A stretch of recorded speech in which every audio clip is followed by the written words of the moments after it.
our women globally. So this platform is for voices to be heard, stories to be shared, and strength to be recognized. So today we spotlight the women who are rising with courage, leading with intentions, and pushing boundaries in every corner of our society. We celebrate resilience, amplify leadership, and deepen the dialogue around empowerment. And we believe that it is not just a concept, but as a lived collective experience that fuels sustainable development and real world change. So let us listen deeply, engage respectfully, and support one another as we move throughout today's discussion. Because when women are empowered, communities thrive and systems shift while the world gets better for everyone. So I want to seize this opportunity to heartily welcome everyone who is on board our events today. And we want to also thank the Global Peace Let's Talk for actually bringing us together under this umbrella of the event to empower, to achieve, and the strength, looking at the strength of women. So we'll definitely, because of the network challenge of our main organizer, Dr. Mugisho, we're definitely going to ride on straight away to listen to our first speaker of the day. And she is a passionate advocate and actually around the intersection of gender, sustainability, and of course, social justice. And Eunice Barasa is a distinguished social scientist and a dedicated sustainability food security advocate. She holds a master's degree in gender and development from the University of Nairobi and a Bachelor of Science in Sociology and Gender Development from the Women's University of Africa in Harare. With a career spanning academia and non-profit world and diplomatic engagements, Eunice brings a wealth of experience in advocacy, strategic program development, and inclusive leadership. Her work consistently centers on transforming the lives of marginalized communities, especially women, by driving policies and practices that are both equitable and sustainable. Today, she would share insights, especially critical insights, on a topic that lies at the heart of global resilience and justice, strengthening the agency of rural women in response to the climate crisis. That is her topic for presentation today. So please join me in welcoming Eunice Barasa. You're welcome, Miss Eunice. The floor is yours.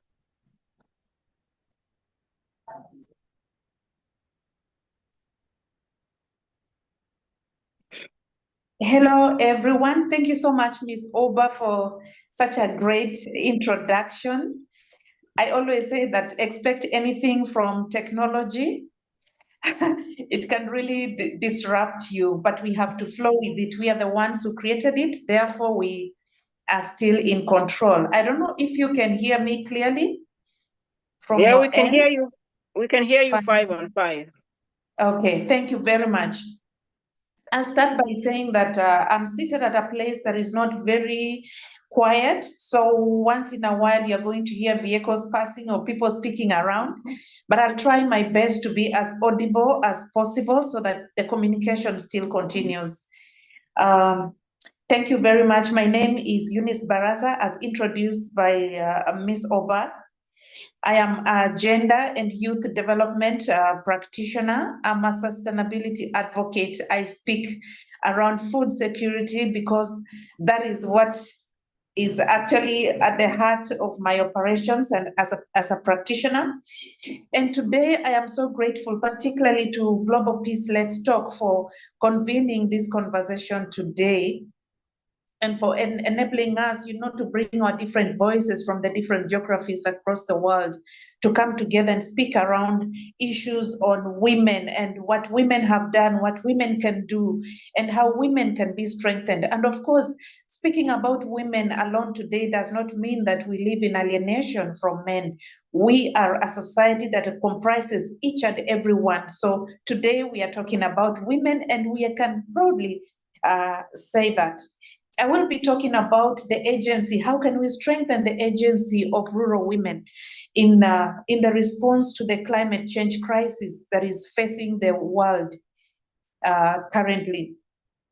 Well, we all know that climate change is a global concern. It's at the top agenda of every leader. And when I say every leader, I'm talking about from the grassroots to the global leaders that we have. The conversation is how can we either adapt or mitigate the effects of climate change, which are a threat to life. Now, from our different places and from our different levels of understanding and knowing, we all know that climate change is as a result of human activities. The various interactions of human beings or man with nature and with nature has contributed to the crisis that we are in at the moment. And this spans across sectors. When we are talking about the transport, the conversation is like, how can we make transport green so that we mitigate its impact on the climate? Right now, when we're talking about technology, even right now, as we convene on Zoom, we are also leaving behind our own carbon footprints. So how can we green the technology that we are using so that we contribute towards the climate, the restoration of the damage that has been done to the planet? But I want to narrow down my conversation to agriculture, and to particularly speak about a very, very special group of women, and that is the women who live in the rural areas. We all probably know that even the food that is consumed in urban areas is not entirely grown in the urban areas. It's grown by women and women in rural areas. So agriculture is central to the livelihoods of women in rural areas. Agriculture is their mainstay. Agriculture or the farms are the offices to which they report to on a daily basis. Findings inform that at least between 20 to 40% of the greenhouse gas emissions are contributed by agriculture. That's a huge, huge amount. And we are talking about the different phases of agriculture. We have the pre-production, how are we producing the seeds? What about the fertilizers that are... Oh, sorry, are we all together? Have I lost someone? No, it's okay. I'm just monitoring the background noise. So I'm taking care of that. Just ride on. Okay, beautiful. So we are talking about agriculture, and we question ourselves, how does agriculture contribute to the greenhouse gas emissions before even the production of food takes place? During production, how are we cultivating our farms? What kind of fertilizers are we using? What about the waterways? How are we polluting or even protecting the waterways? Then we have the post-production of the food. How are we managing the post-harvest produce that we have?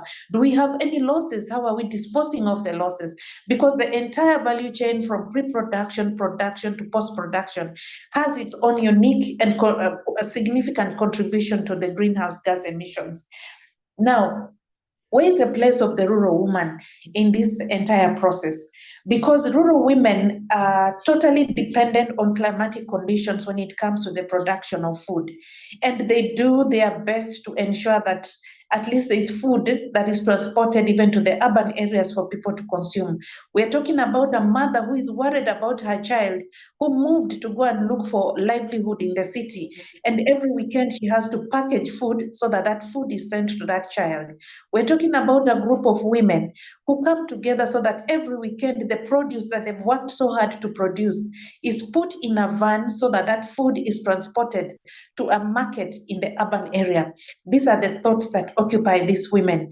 And a little disruption in the climatic conditions means that that is a direct disruption to their livelihoods, and is also a direct disruption to the quality of life that they live.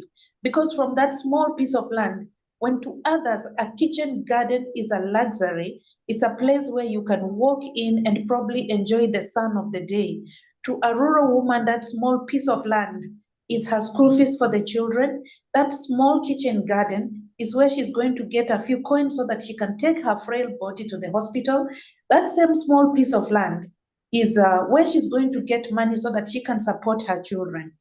So that slight disruption in climatic conditions, when we are talking about droughts, or we are talking about flooding, or we are talking about just some change in pattern and she does not understand how the food is going to be produced, has a huge impact on the well-being and the sustainability of rural women. Now, that is just about it. But we also want to look at what gaps, therefore, are we really talking about? As someone who is always on the ground working and supporting rural women and youth when it comes to ensuring that we have food and nutrition security, which is a topic on its own, and we can probably organize a discussion around this some other day. We are looking at two main gaps according to what I have analyzed and put together. We're looking at climate communication. When we have climate activists who are going out there and talking about climate change and it impacting agriculture, what kind of messaging are we taking to the rural woman? How is it being packaged?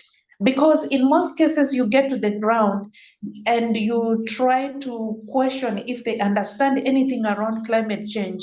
And I can confidently tell you that there's very minimal understanding about the entire mountain or this elephant called climate change.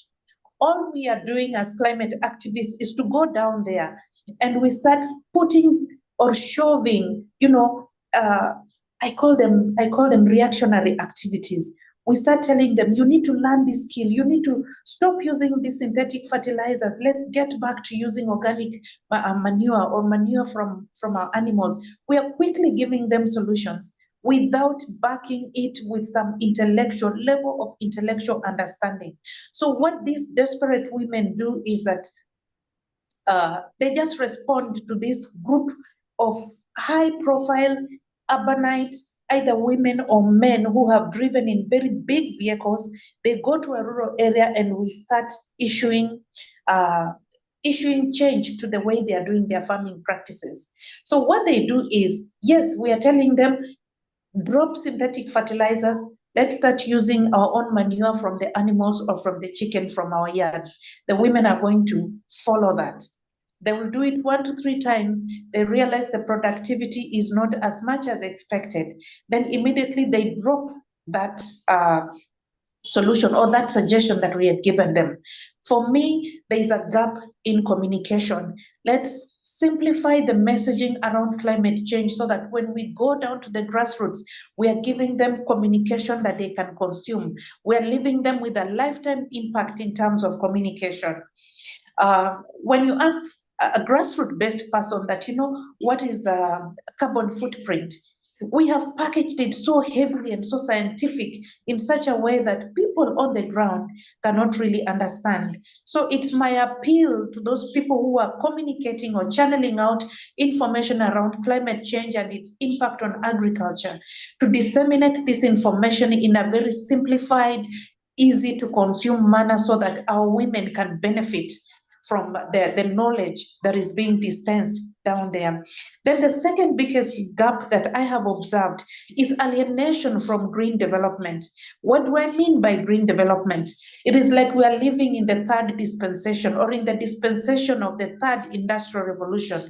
Climate change calls upon the adoption of new technologies that are green, technologies that are not going to worsen the climate crisis that we are in.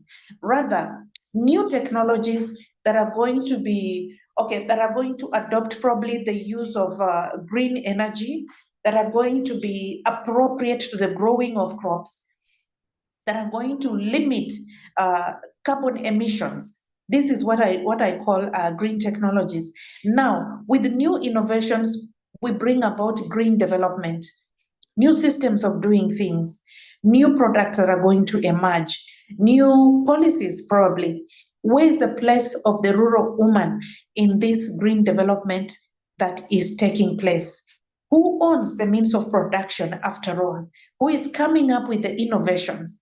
And is this innovation, is this technology that we are rolling out to our rural women, is it affordable in the first place? Is it accessible? Are they going to go to their nearest town and find this technology?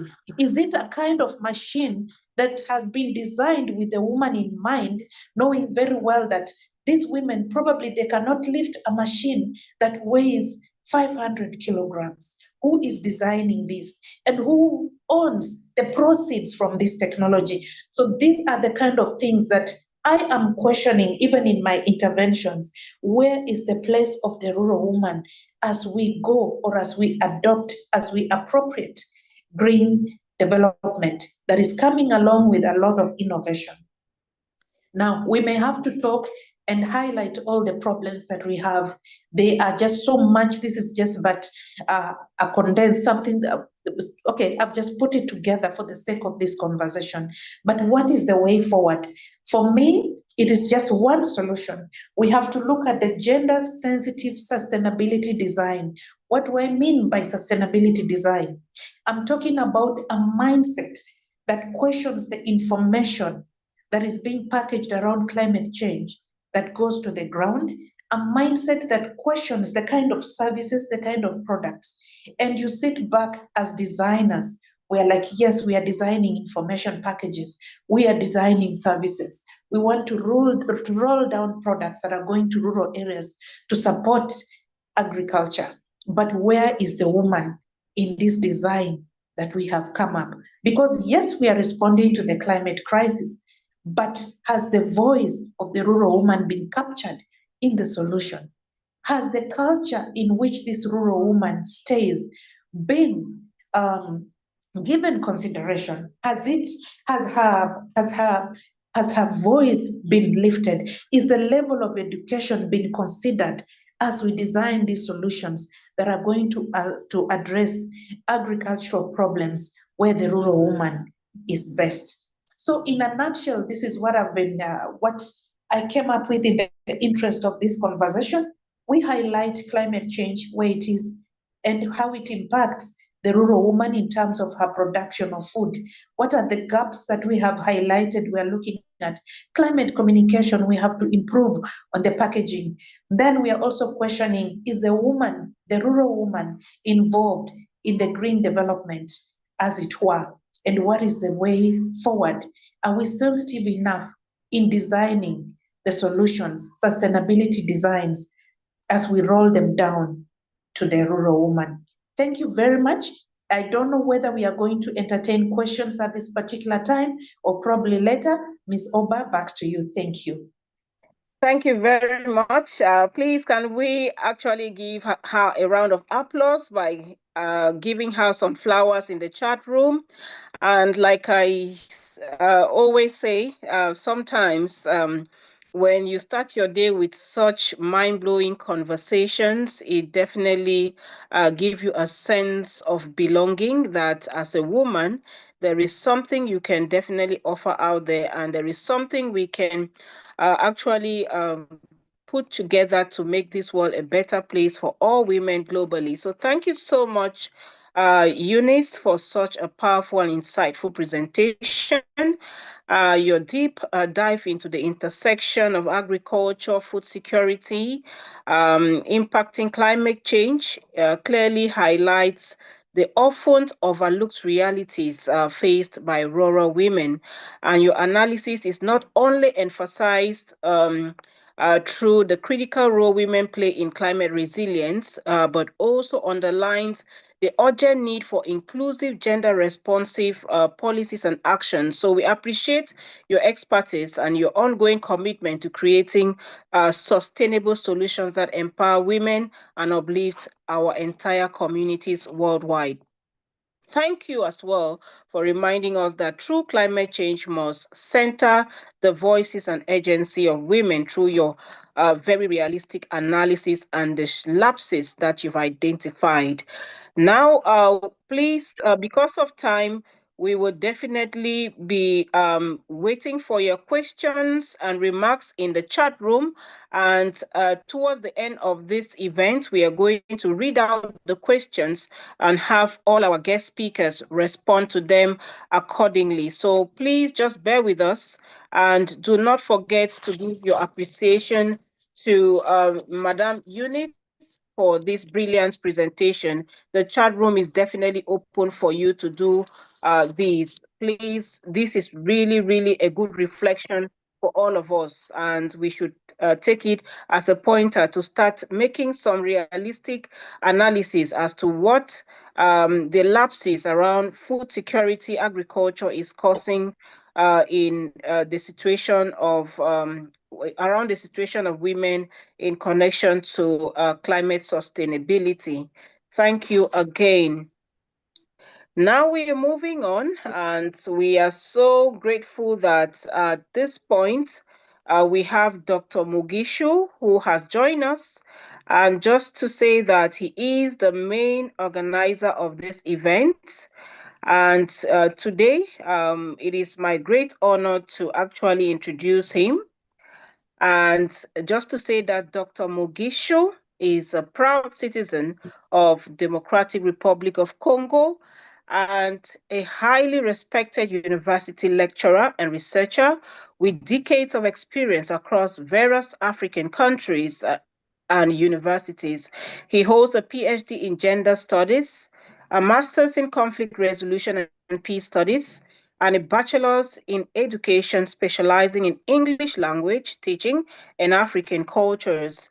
At the Global Peace Let's Talk, Dr. Mugisho serves as the executive for Women and Children Community Development in Africa, where his work has made a lasting impact on grassroots empowerment. He is also a founder of COFAPRI, Congolese Females Action for Promoting Rights and Development, a women-led organization at the grassroots that he has led since 2009. Through COFAPRI, rural Congolese women, many of whom are survivors of war-related rape, domestic violence, and extreme poverty, gain access into income-generating activities, literacy, and numeracy training. The organization also provides critical support for children from destitute families to access formal education in rural Democratic Republic of Congo. Beyond his advocacy and leadership, Dr. Mugisho is a passionate publisher and a prolific poet with over 100 poems and numerous academic works to his name. I can go on and on, but today, let's focus. He will definitely be having to speak to us through a presentation titled Sustainable Empowerment of Congolese Rural Women Through Income-Generating Activities. Dr. Mugisho, you're welcome. The floor is yours, and we apologize for your technical hitch. Thank you very much, Rose. Thank you, everybody. I'm sorry I'm very late because I had an issue of the internet, and I hope it won't cause me any trouble anymore. So, good. I'm going to present, as you say, like a case study about a sustainable empowerment of Congolese rural women via income-generating activities. Let me try to see if I'll be able to share this slide so that we can proceed. Okay.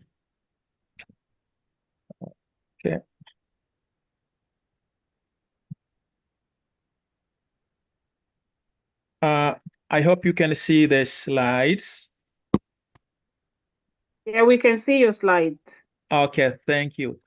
So I'm going to talk about sustainable empowerment of rural women. I'm going to look at one specific organization, that is COFAPRI. So these are the key points I'm going to focus on. I'm going to look at the definition of empowerment. Then I'll talk about COFAPRI and GPLT. COFAPRI, in fact, means Congolese Females Action for Promoting Rights and Development. And GPLT, this is Global Peace Let's Talk, the organization under which we are presenting today. So if we look at women empowerment, yeah, we have to understand what it is before we can discuss anything. Actually, empowerment is a broad concept. In order to understand it, we have to look at different aspects, but I'm not going to look at all those aspects. I will look at what motivates us today. So empowerment is a process, and this process can empower people, can make people to become able to live in peace, to learn a skill, to enjoy their right. So when people enjoy peace and enjoy their right and learn a skill, for instance, this can prompt them to become self-reliant, self-confident in different aspects of life. So because we are discussing about women, if we can empower women, this will help these women to become decision makers, to involve in initiatives, and also to address some issues. And this will make them to become very strong women who can be believed and who can be understood in their communities. In the context of COFAPRI, the organization we're going to look at, this organization is giving power to victims of war atrocities and those from poor families in the villages of DRC to make them rise with confidence, build their purpose, and inspire change in themselves and around them. This is community.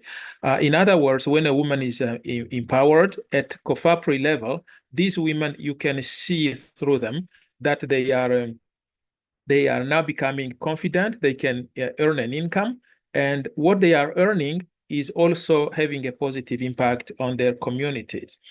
So empowerment can also create resilience force, freedom, and the courage to speak up and stand tall. So empowerment can make a woman to be visible, heard, and supported. Yeah. So it is in this context that COFAPRI and GPLT are working in unison. They are working together to build a stronger, more equal future for women in DRC for COFAPRI and in the world for GPLT. So which relationship is between COFAPRI and the GPLT? These are two sister organizations that are striving to bring up women, to empower women in different ways. So these organizations are sharing some values of peace. Peace and empowerment, they go hand in hand, because if there is no peace, no empowerment can exist at all. So as I said earlier, peace is a broad concept, but it includes empowerment. Empowerment is part of peace. Somebody you are empowering, you are giving to that person kind of peace. So no empowerment can achieve without peace. So COFAPRI is striving for sustainable empowerment of women in rural DR Congo.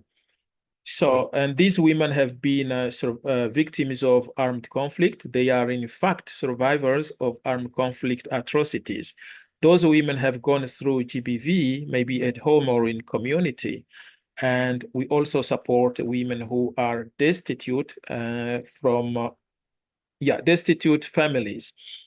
So GPLT is looking at peace globally, as I said, in collaboration with many local organizations, including COFAPRI. So why COFAPRI? In fact, COFAPRI was created in 2009 to empower rural women, survivors of armed conflict, victims of GBV, and those from destitute families in the villages of DRC. Globally, DRC is a strong patriarchy. Men lead in all sectors of life.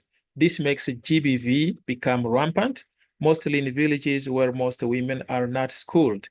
The ousting of late dictator Mobutu in 1996 generated armed conflict, and this armed conflict had a negative impact on women. Many women have been raped, and the war also caused GBV to spread out in families. So the UN called the DRC the world capital of rape of women, and the worst place on earth to be a woman. The reference is there where I got that. So in DRC, there are social norms that discriminate women due to patriarchy. And this has worsened the situation of women when armed conflict came in. Women have been more affected than men. I'm not saying that men are not victims. There are men who are also victims of armed conflict, and there are men who are raped. But we are looking at women today. So there are some activities that COFAPRI does to show really, and if you go on the field, you can see these activities. But for the moment, as there is, again, war, as I'm speaking to you, there is conflict, armed conflict in Congo. It is a little bit difficult to go there, and activities have been suspended. So the big challenge COFAPRI is facing is this cyclic war. This cyclic armed conflict, I mean. So the women, the sustainable empowerment are focusing mostly on women are learning basics and numeracy. These skills are helping the women to involve positively in the different activities they do, because many of them cannot read, many of them cannot write. So we start by teaching them numeracy and literacy, basics, of course. So more than 400 women have benefited of these skills, and the skills are helping them, as I said, to conduct well their activities. The activities include sewing. We basically started with 3 women and 3 sewing machines in 2009, and today we have empowered more than 600 women. 85% of them are today generating an income, which is giving us more motivation. And this is happening across 42 villages that we cover today. In 2016, we already had 13 sewing machines, but unfortunately they were stolen, and we had to start from scratch. We also do animal rearing, pigs, goats, and guinea pigs. The activity started in 2013, and today, across the 42 villages, we counted recently 50 pigs, 70 goats, and more than 2,000 guinea pigs in the 40 villages we cover for the moment. So these animals are kept by families. We are doing this because we have got bad experience. In the past, we got our animals stolen by people in arms. So we decided not to put them at one place. We scatter them in different families. So we also do small business. The women do small business. This started in 2015 with 5 women. Each woman got $50. Today, these women are getting more than $8,000 on their budget, which is something very motivating again. So we also do cultivation. It started in 2013, and the dung of these animals we have is helping to fertilize the land, and which can have a positive impact on the production. It increases the crops. So the monies from all these activities make the same activities move on well.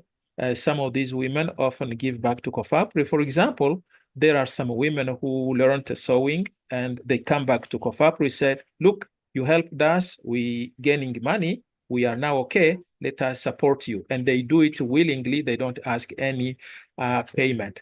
So I'm going to show you some photos, and we're moving toward the end, some photos showing the different activities. So here it was in 2015 when 60 women, the very first time 60 women graduated. You can see the number is huge, and we had local leaders who were there, and they gave us a trophy.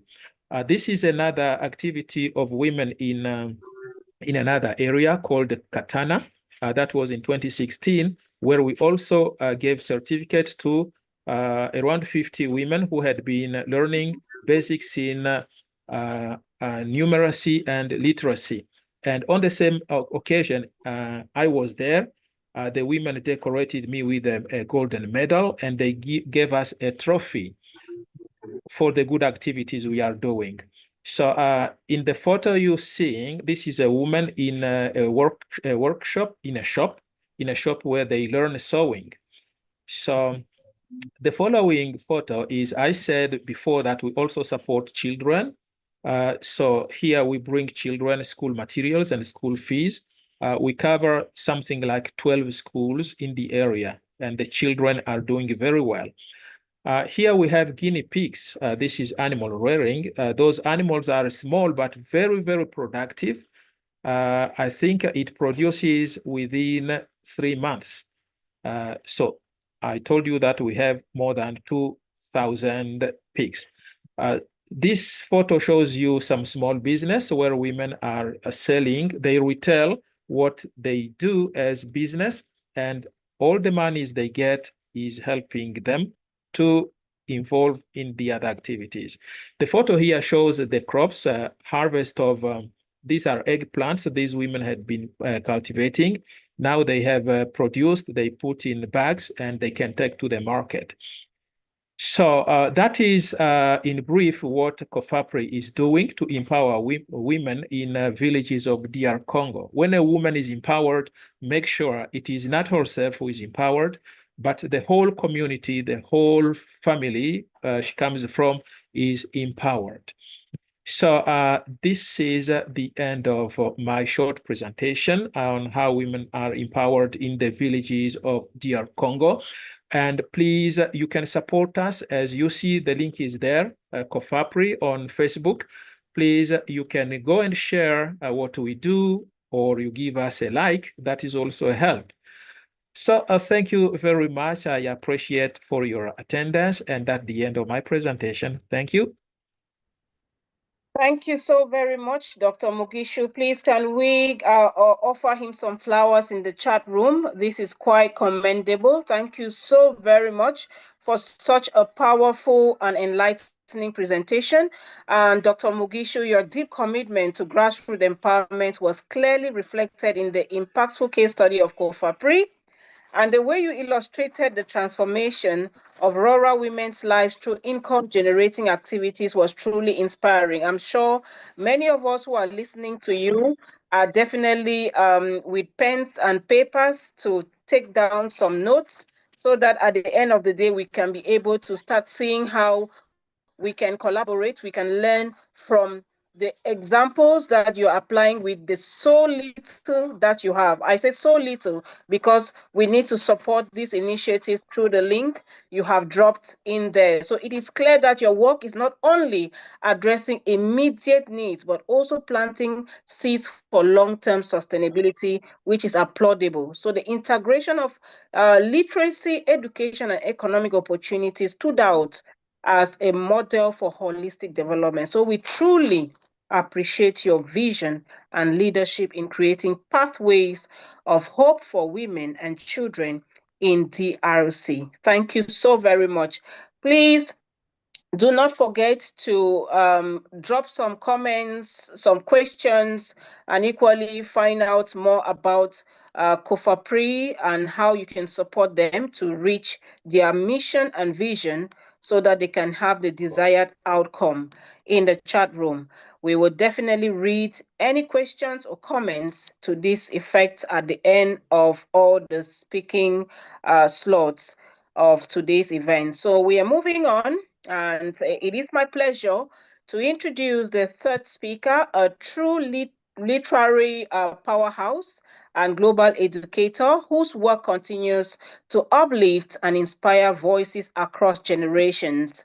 Meena Mishra is an award-winning author, poet, novelist, publisher, and social worker, as well as an educator from India.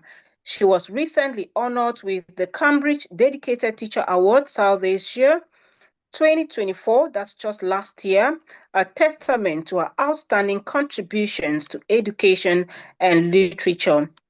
With her name associated with over 300 published books, Mina is also the visionary behind the Young Bards, a free publishing initiative that has given thousands of students and teachers across the world the opportunity to see their voices in print. Her impact has been recognized by major platforms, including the Times of India, and her passion for creative expression is deeply tied to her advocacy for empowerment and education. Today, she brings a deeply personal perspective with her topic, What Does Women Empowerment Mean to Me? I bet you would want to listen to this brilliant presentation. I call it brilliant because we all need that reminder and that refresher of what women empowerment mean to us. So let us now welcome Meena Mishra on the rostrum. You're welcome, Meena. Thank you so much for such a warm welcome. Am I audible to everyone? Very Yes, you audible. are. Okay, namaskar from India to everyone. Thank you. Thank you. You can ride on Meena. You can ride on Meena with your presentation. Thank you. Yeah. One second. Share. Yeah. Share screen. Yeah. Can all of you see this? Yes, we can see your presentation. The Global Peace Talk present what I Global Peace Let's Talk is telling. Because I'm very proud to be associated with Dr. Nikki, Global Peace Let's Talk, and all the people associated with this, empowered to achieve the strength of women. Somehow I like the topic very much.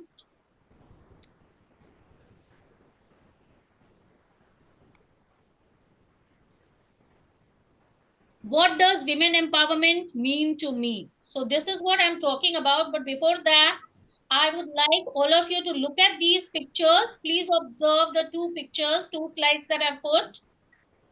Observe these two slides. Yeah.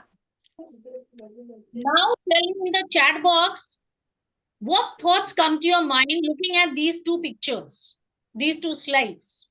There are 4 pictures in the 2 slides. Tell me now, quickly. What thoughts come to your mind? The hard work and strongness of women. Okay, hard work and strongness of women. Anyone else? What comes to your mind? The strength of women. Strength of women. Nari Shakti. Okay. Bearing and strengthening their own selves. Very good. Taking care of the house and outside world too. Okay. Multitasking. Lovely. So this is my first slide. Rooted in simplicity, my grandmother's strength. If you all can see this. I was born in a small village, so I want to tell my story. I don't want to tell you what Google thinks about women empowerment and what ChatGPT thinks about women empowerment. I am here to tell you my story. I was born in a small village called Pindaruch. So it's a small village in Mithila, Bihar.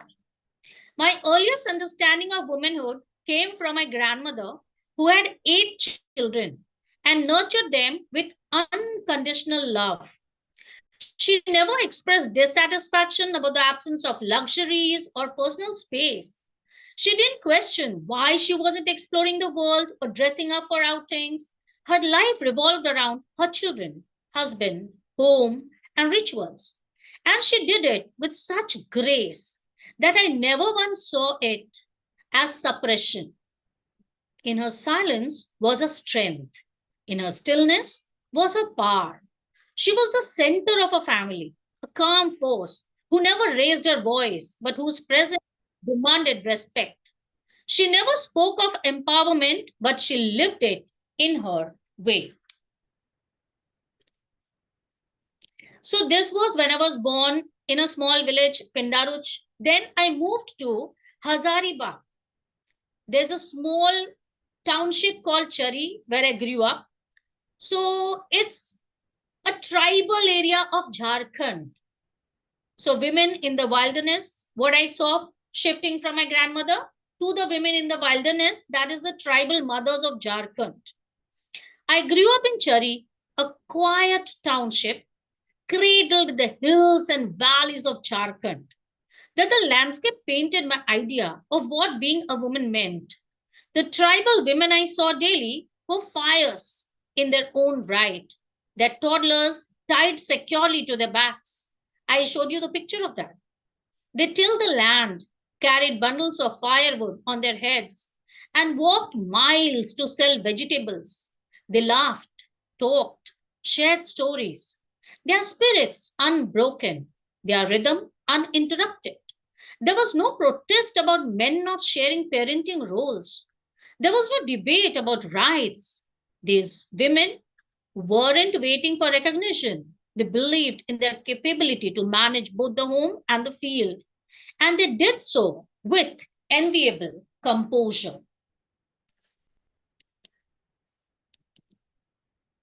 Now, modern versus traditional realities. So, what are the modern lenses and what are the traditional realities? In today's world, the lens through which we define empowerment has shifted.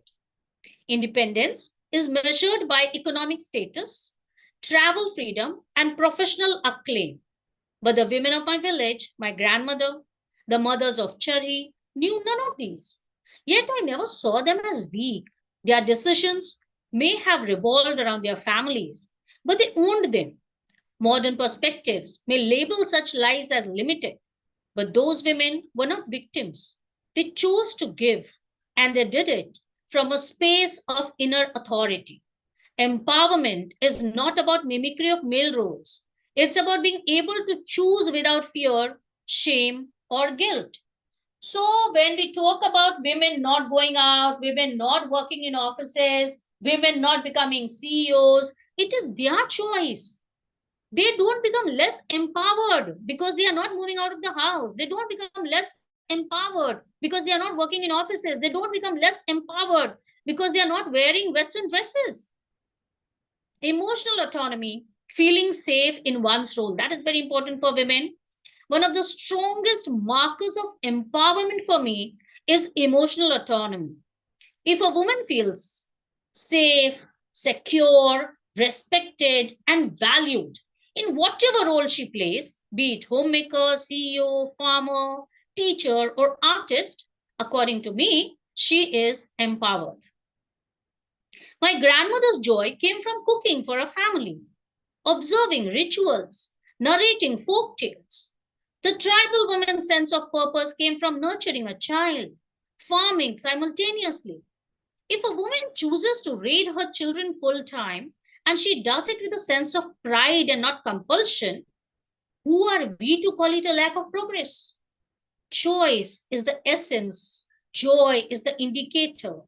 Safety and dignity are the guards. So the women can choose for themselves what makes them feel empowered. We are nobody to judge whether they are progressive or they are not progressive. Redefining empowerment beyond urban ideals. Empowerment today is often framed in urban jargon, breaking glass ceilings, fighting patriarchy, challenging norms. These are essential conversations, but they are not the only ones. For many women, empowerment lies in simpler acts. The freedom to worship in peace, to educate their children, to walk home safely at dusk, to dance at festivals without fear of judgment. Rural and tribal women may not speak the language of feminism, but they live strength every day. Their lives are shaped by resilience, and their identities are rooted in community, not rebellion. The power of contentment. What we often overlook is the empowering nature of contentment. My grandmother never traveled outside her district, but she lived fully within her world. The women of Charhi, where I grew up, didn't take selfies or attend conferences, but they created impact where it mattered. Their homes, their fields, their marketplaces. Contentment is not complacency, it is clarity. When a woman is clear about what fulfills her, she ceases to be in conflict with the world's expectations. She begins to live on her own terms, even if they appear ordinary to others. The right to choose is the heart of empowerment. At the core of empowerment lies the freedom to choose, not just once, but over and over through all stages of life. Whether a woman wants to climb corporate ladders or weave baskets in her village, it should be her decision. If she wants to wear a sari or a suit, visit temples or mountains, stay home or study abroad, she should feel safe and supported in doing so. My definition of empowerment stems not from visibility, but from voice.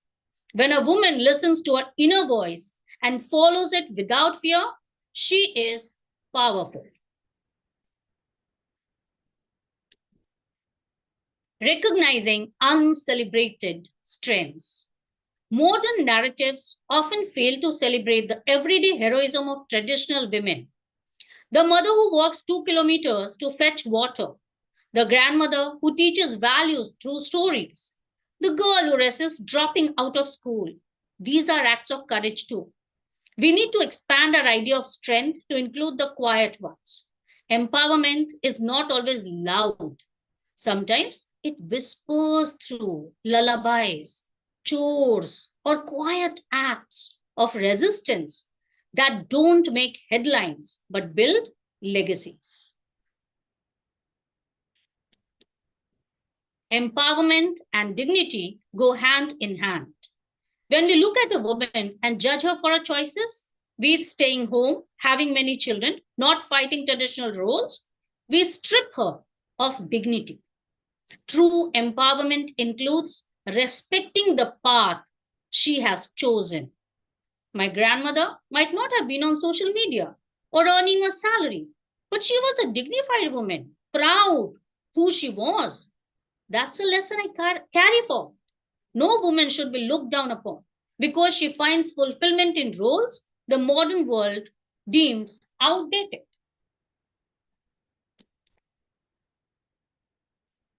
Empowerment as legacy, not just a label.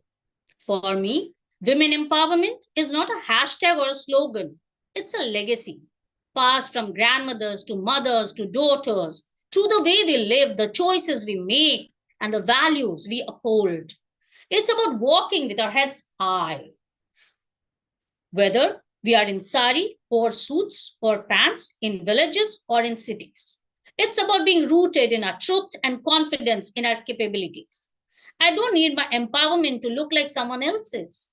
I just need it to feel right in my heart. Empowerment for me is deeply personal. It is not bound by definition, set in boardrooms or courtrooms. It lives in the stories of women who raised generations, who farmed with the infants tied to them, who laughed without needing validation, who prayed without seeking liberation from their roles. These women taught me that empowerment is not about escaping life's roles, but embracing them with strength and self-worth.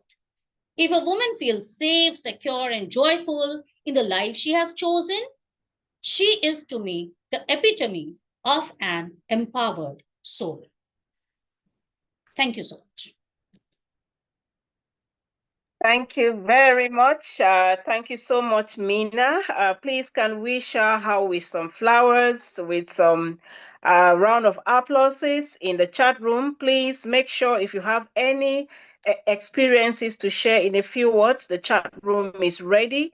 And please do not forget to appreciate her, because we really, really share in, some of us will definitely relate to your story, especially the story of your grandmother. So thank you so much, Miss Mina, for your heartfelt, inspiring presentation. And your personal reflections definitely brought depth and authenticity to the theme of women empowerment, making it truly relatable, like I said earlier. And the story of your grandmother's strength and resilience was especially moving, a beautiful reminder of how empowerment often begins at home. You showed us that empowerment is not just a concept, but a lived experience passed down through generations. So your words have highlighted the power of storytelling in shaping identity, courage, and change. So we deeply appreciate your vulnerability, your voice, and your dedication to lifting others through literature and education. Exactly what you've done to us today. Thank you very much. We are so blessed to have you, and would definitely invite you to catch your breath. We may be connecting with you towards the end of the program, depending on if there are questions for you specifically. So we are moving on, dear invited guests today. Our next speaker brings over 3 decades of educational leadership and a deep commitment to peace building and intercultural understanding. Dr. Ramat Alio Mohammed is a seasoned educator, administrator, and education consultant with more than 30 years of experience. She is a certified teacher ambassador with Global Peace Let's Talk, with specialized training in nonviolence and intersocial communication, a reflection of her deep-rooted passion for harmony, sustainability, and inclusive dialogue. Dr. Ramat offers expert consultancy in teacher training, school management, leadership development, policy design, and school planting. Known for her motivational spirit and clear communication, she inspires individuals and communities to work together in pursuit of mutual growth and peaceful coexistence. Today, she brings a unique and timely perspective to our dialogue with her topic, gender and women empowerment, the Islamic perspective. Wow. Please let us welcome the insightful and dynamic Dr. Ramat Alio Mohammed. You're welcome, ma'am. Thank you so much, Rosa. That was really an awesome introduction. I feel so flabbergasted. Thank you so much. I greet everyone in the house. How are we doing? I'm having a marvelous time. Awesome, awesome presentation. Wonderful. I'm really honored to be here today to make this presentation on the topic, gender and women empowerment, the Islamic perspective.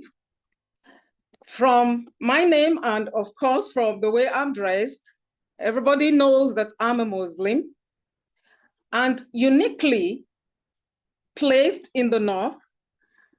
I am not from the North, I'm from another tribe in Nigeria, but I'm married to a Northerner, a Hausa man, and several people have asked me, you are a Muslim woman.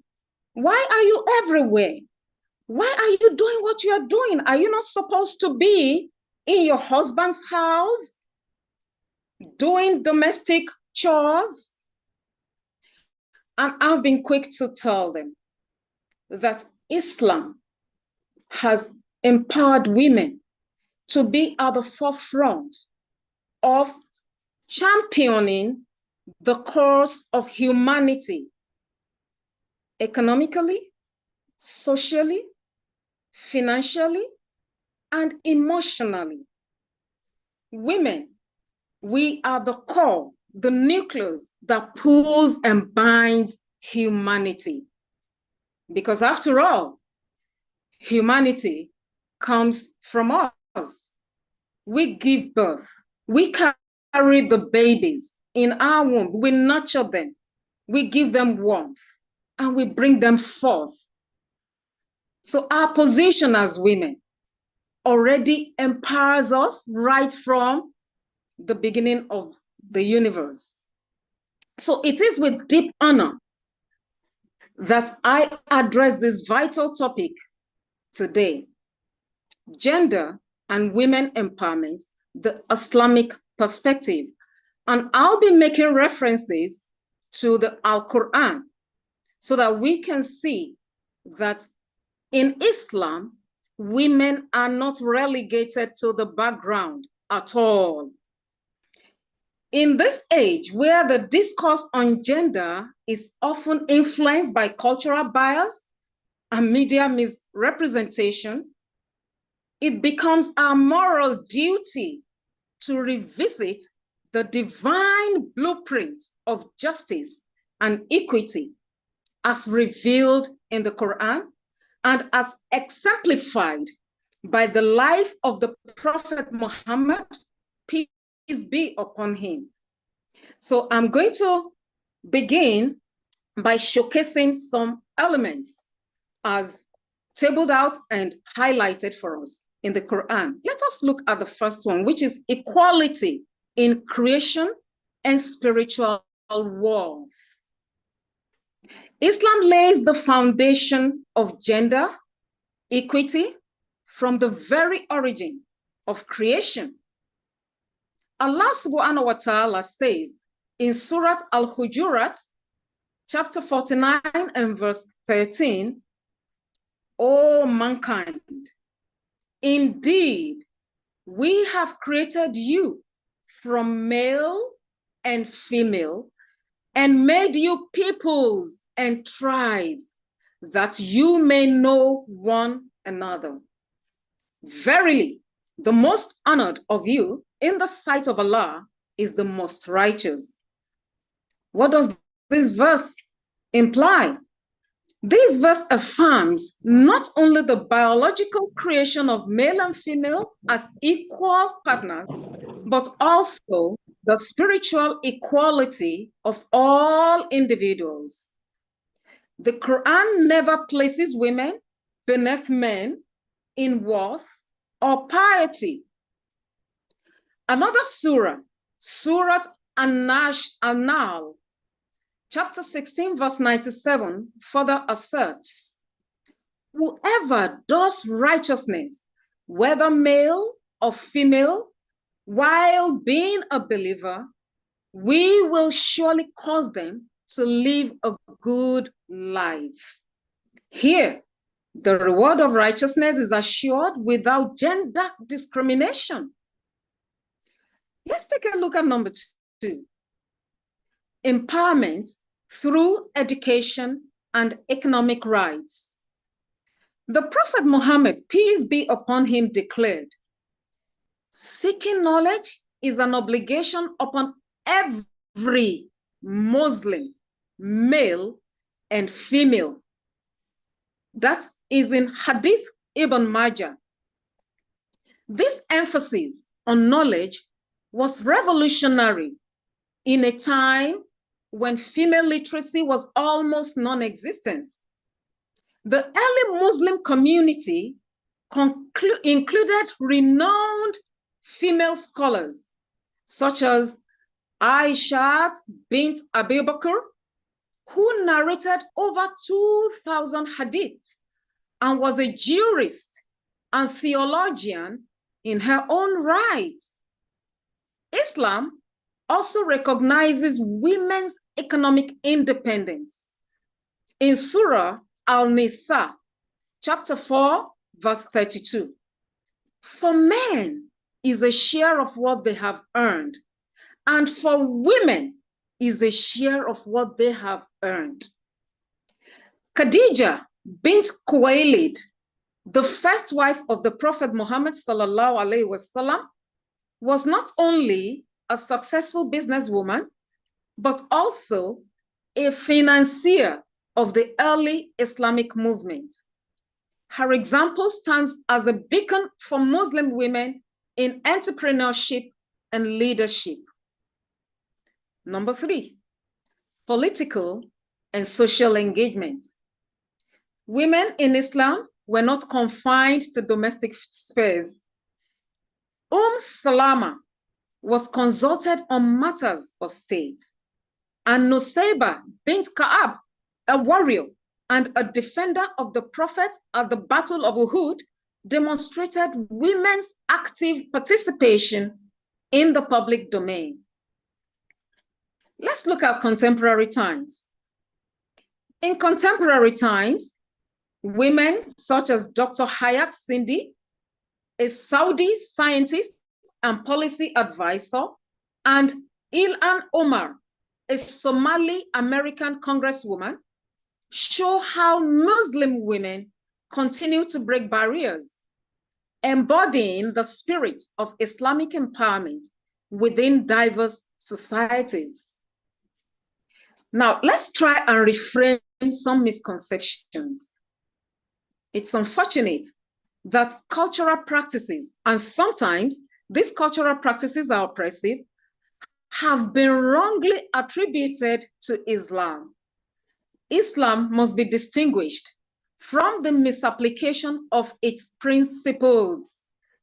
The Prophet's final sermon reminds us, treat women well, for they are your partners and committed helpers. This directive establishes the mutual responsibility and respect that should characterize gender relations. What is the way forward?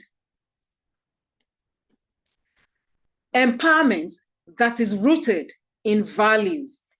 What are we talking about? True empowerment in Islam is not imitation of men, but affirmation of women's God-given identity, God-given rights and potential. It means access to education, opportunities to lead, freedom to own property, and the dignity to make informed life decisions. It is our collective duty to create environments where Muslim women can thrive without prejudice, where they can speak without fear and lead without limitations. Let me conclude by saying, to empower a woman is to empower a family, a community, and a generation. Islam recognizes this truth over 1,400 years ago. Let us revive that vision. We can do it individually. We can do it through the platform of GPLT. We can do it in our various activities, not merely in words, but in action. And I pray that Allah subhanahu wa ta'ala will guide us towards justice, equity, and wisdom. Amen. Thank you very much for this opportunity. Amen. Thank you so much. Thank you very much. Please, we know the tradition of actually throwing faders to our guest speakers. Please kindly go into the chat room to do justice to this presentation because it's been intriguing. And we want to thank you, Dr. Ramat Aliyu Mohammed, for your deep, thoughtful, and enlightening presentation. And of course, what gave me, or actually what pulled my attention to your presentation is your exploration of women empowerment through the lens of Islam, offering both clarity and depth, challenging misconceptions with knowledge and compassion. And by grounding your message in the Quranic principles of justice, equality, and dignity, you reminded us that faith and empowerment are not just opposition, they can be powerful allies. The case studies you referred from the Quran were both instructive and inspiring, showcasing the strength and agency of women in sacred history. You also balanced this presentation with a respectful approach, opening a vital space for reflection and interfaith understanding. So we are truly grateful, Dr. Ramat, for your wisdom and your ongoing efforts to build bridges through education and, of course, peace that has brought us together. Straight away, we are going to move on to, we still have two speakers, and we want to thank all the speakers so far for being really concise with their presentation and keeping to the time. So we are going to move on to our next speaker, who is a dedicated educator, accomplished scholar, and a literary voice who continues to inspire across generations. Dr. Neja Sachdev retired in 2022 as the Vice Principal and Head of the Department of English Literature at SS Khanna Girls Degree College, Prayagraj. With a distinguished academic career, she has continued or contributed immensely to the fields of literature and education through both her teaching and scholarship. A bilingual poet, Dr. Sachdev writes in both English and Hindi and has presented papers at numerous national and international seminars and conferences, both in India and abroad. He is also the editor of two thought-provoking books, Relevance of Education to Life and Absolute Swaraj, and has played a key role in organizing seminars and workshops throughout her academic journey. Her work and dedication have earned her prestigious honors, including the Rashtriya Gaurav Award and the ACTI Award for Educational Excellence. Today, she brings her insights to a vital and powerful topic that highlights both struggle and resilience. And here is the topic: African American women's history, the voices of color. Please join me in welcoming the esteemed Dr. Neja Sachdev. You're welcome, ma'am. Thank you so much, Dr. Rose, for giving such a good introduction, and a very warm welcome to the President and the Chairman of GPLT and to all the team members. I've really empowered myself in hearing the voices of so many women who are taking a platform out here and talking about the women empowerment as well as about gender equality. Now, today I'm going to make a presentation of African American women, and of course, this is talking about the history of women. But let me tell you that the most important thing is when we talk about literature and when we talk about Black women, we must take note of the fact of what they have undergone in the previous years and in the previous times, and how today they stand face to face in the public with the Black men as well as with the white men and women. Now, if we go back into the history, we'll find that the place of Black women novelists is very firmly established in the literary arenas of the 20th century American literature. From the beginning, the reality of Black women in America was shaped by the synergistic relationships of race, sex, and class. During slavery, they were workers first, women second, and always Black. And the three identities locked them into positions of vulnerability. Now, if we delve into the history of African Americans, the crucial question has always been the question of identity. Who is this Negro? Is his identifying characteristic only his color? What is his status in the world? From what and where does the status derive? Is he African, an involuntary expatriate? Is he in fact first a nigger, a monster, blackened by God, broken in servitude, and inherently incapable of human excellence? No, I would say color alone does not answer satisfactorily the questions about the self one need to have. Answers of this become a fundamental question, especially when one wants to make intelligent decisions about oneself. The question becomes even more significant when asked by black women.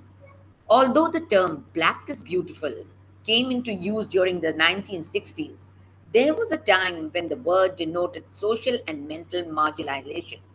For black women, it had other negative resonances.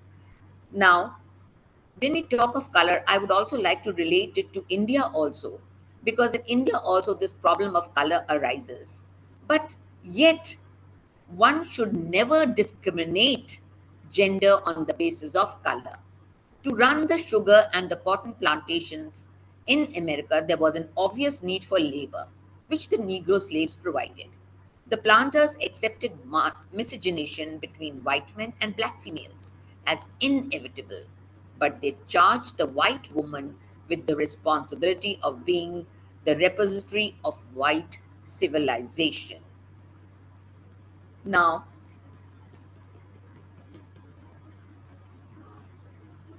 uh, there's some problem with the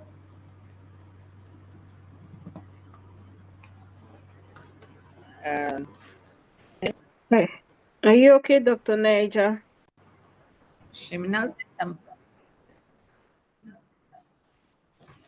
Okay, as we wait for Dr. Naja to adjust the technical hitch right there, please keep your comments coming into the chat room so that we can be able to pinpoint some of them that definitely would be of further exploration by our guest speakers. So let's keep our comments coming in because we have this long line of speakers. We entertain questions in the chat room. So if we have Dr. Naja here, we hand over the microphone back to you. Is everything okay now? बड़ा करो ना screen.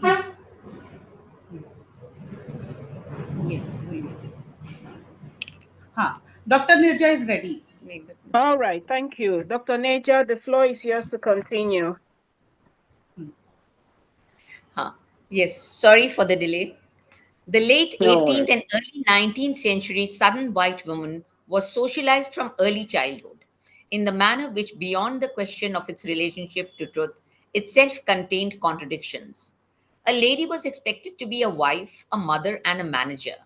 Yet she was supposed to be delicate, ornamental, virginal, and timid. This is usually the definition of a woman everywhere, not only in America, not only with the blacks or with any women all over the world. But the image of the black woman as lewd and impure developed partially as a result of the myths about the sexuality of blacks. Certainly, this image fits neatly into the dualism of white, pure good, and black, bad and evil. If it is so to be believed that the black woman is at par with the image of the loose woman, they, unlike white woman, craved for sex inordinately. Given that the black woman was perceived as the female of an inferior species, such an assumption would be logical. But let me tell you, the myth of the licentious, exotic black woman became so much a part of the consciousness of the South that even the black abolitionist William Wells Brown began Clotel in 1861, the first black novel to be published in this country, with the observation that many a planter's wife led a miserable existence with an aching heart at seeing her place in the husband's affection usurped by the unadorned beauty and captivating smiles of a waiting maid. Some antebellum novelists of the plantation tradition use the image of the mulatto in their words. The word mulatto itself is etymologically derived from the word mule and echoes the debate Americans engaged about whether blacks were of the same species as whites. The tradition of tragic mulatto heroines continued from Brown's Clotel to Anne Petry's The Street. From the 1830s to the beginning of the Civil War, a battle of the images raged between the writers of pro slavery South and the abolitionists. While the pro slavery group projected their images of blacks as a servile, inferior race, the abolitionists countered with their own images through their lectures and writings. Orators like Frederick Douglass, William Brown, and Francis Harper were concerned with countering sudden images not only of black men but of black women as well. Now, if we take a look at the black novelists, we will find that they have written about the contradictions and the complexities inherent in the situations of the mulatta. Novels like Jessie Fossett's The Chinaberry Tree continue the tradition that Isla Leroy started. In her novels, the beautiful mulatta prince reigned, although sometimes the heroines in Fossett's novels need to be technically mulatta but merely light complexioned. Nella Larson, in her novels Quicksand 1928 and Passing 1929, wrote of pathos and hollowness of the middle class mulatta heroine. Now, if we move on from the 40s to the 60s, the plight of black male was the dominant subject of the black novel. Compared to the heroic portrayal of black men in the literature that was written during the period by black male writers, that were mainly Richard Wright's Native Son, 1940, Ralph Ellison's Invisible Man, 1952, to name a very few of them, these were the very first ones, in fact, the images of black women appear very shadowy. Because the cultural and historical background of Black women is different from other women, they are characterized by a distinct individuality and an identity of their own. The relationships that have marked their existence have been the man woman, woman society, woman slave, and woman laborer as workers, woman mother, woman daughter, and woman grandparent relationships. How have Black woman writers reacted to this range of relationship after their liberation from the slave past? When we talk of women and when we talk of them in relation to the Black women and the white women, we will find that these relationships that I have been talking about, they are the very core of the existence of the women in relation to their relationships for their liberation in life. Even today, we find that these relationships hinder the liberation of the women. The sights, smells, and sounds of the rural South permeate the novels of Zora Neale Hurston. At the center of her work as a folklorist, an anthropologist, and a writer was a desire to express the functional beauty of folk language, lore, and custom. She published four novels: Jonah's Goodwine, 1934, Their Eyes Were Watching God, 1937, Moses, Man of the Mountain, 1942, and Seraph on the Swan in 1948. The sights, smells, and sounds of the rural South permeate the novels of Zora Neale Hurston. At the center of her work as a folklorist, an anthropologist, and a writer was a desire to express the functional beauty of folk language, lore, and custom. She published these novels mainly to show that what was the relationship of the women and especially the black women towards the society, towards their relationship with the black men, towards their relationship as a mammy employed in the house of the white men and women. Their Eyes Are Watching God is a story within a story. Janie Stark tells the story of her childhood, her life, and her loves to her best friend Phoebe, and to the community to which she has just returned. This aspect of the novel is critical to the substance, for Janie Stark is not an individual in a vacuum. She's an intrinsic part of a community, and she brings her life and its richness, joys, and sorrows back to it. As it has helped to form her, so she also helps to form it. Now, if we talk of the relationship of a black woman to her community, we will find that this is the existence that should be very adamant and prevalent even in our society, because the presence of a woman is not only in her home, her existence in her particular place where she lives, but it should also be connected with the neighborhood, with the community at large. She should have a space of her own self, not only within the home, but within the community itself. Alice Walker is one of the most respected Black women writers in America today. She is responsible for bringing to public attention the substantial contributions of Zona Neale Hurston and, in a sense, bringing her back to life. Walker, in her book of essays called In Search of Her Mother's Garden, talks about the earlier generation of Black women, Black foremothers, and the constraints imposed on their creativity. The color purple emphasizes the oppression that Black women experience in their relationship with Black men, that is, father, brother, husbands, and lovers, and the sisterhood they must share with each other in order to liberate themselves. Two sisters, Sally and Nettie, are the novel's focal characters. The novel is epistolary: Sally's letters to God, Nettie's to Sally, and finally Sally's to Nettie. Sally begins writing to God after being sexually abused by a man whom she thinks is her real father. Only 14 at the time, Sally is warned by him, "You better not never tell nobody but God. It kill your mammy." If Walker explores the oppressions, the insanities, the loyalties, and the triumphs of Black women, Toni Morrison illuminates in the lives of imaginary women the presence of beauty, love, or more often, the absence of love.